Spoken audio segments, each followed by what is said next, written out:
Despite the overwhelming amount of problems it causes, college drinking remains a huge issue on campuses around the United States. When somebody blacks out, passes out, what they're doing is they are pickling their brain. And I don't think they realize this. You know, that when they go out and they drink to that level where their brain shuts off, but they're still talking, they're still acting, they're in a blackout, but they have what that's saying is the brain has been pickled.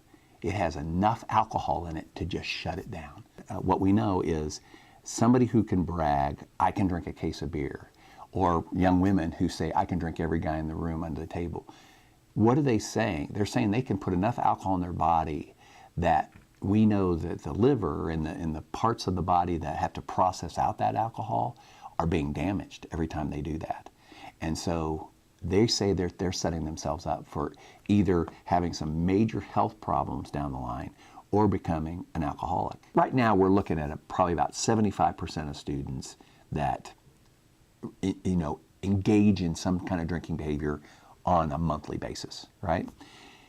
25% of that are your problematic drinkers, and about 10 to 15% of that are your binge drinkers heading towards some kind of problematic to the level of addiction.